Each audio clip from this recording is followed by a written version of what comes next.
আল্লাহু আকবার। যে উমার যেই কোরআন শুনলে তার মন ক্ষিপ্ত হয়ে যেত, সেই উমার এই কোরআনের ধ্বনি শুনে তার মনটা একেবারে পাথরের মতন মন, একেবারে মোমের মতন বিগলিত হয়ে গেল। সাথে সাথে একেবারে থমকে গেল, হাত থেকে তলোয়ার যেন পড়ে গেল। আর তার বোনের কাছে কোরআন শুনতে চাইলো যে আমাকে কোরআন পড়াও, কোরআন আমি শুনি, কোরআন পড়ো।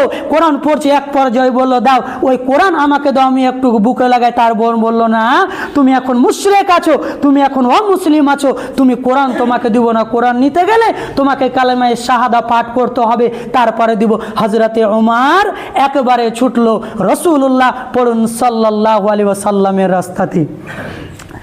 সাহাবারা কাবার চত্বরে বসে আছেন।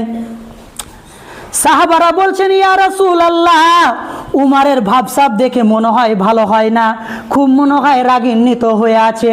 ওই দেখেন উমার চলে আসছে।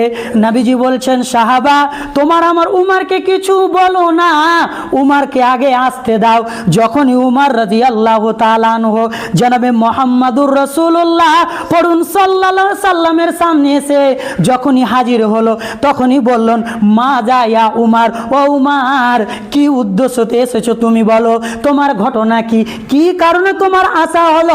হযরতে উমার করজড়ো নজরে, করজড়ো অঝরে একেবারে ছোট শিশুর মতন কাঁদতে কাঁদতে রাসূলুল্লাহ সাল্লাল্লাহু আলাইহি সাল্লামকে জড়িয়ে ধরে বলছেন ইয়া রাসূলুল্লাহি, ইয়া হাবিবাল্লাহি, দয়ার নবী গো, মায়ার নবী গো, আজকে থেকে আমি যে ইসলামের চরম শত্রু ছিলাম, আজকে থেকে আমি ইসলামের বন্ধু হয়ে গেলাম, কোরআনের বন্ধু হয়ে গেলাম, আপনার বন্ধু হয়ে গেলাম।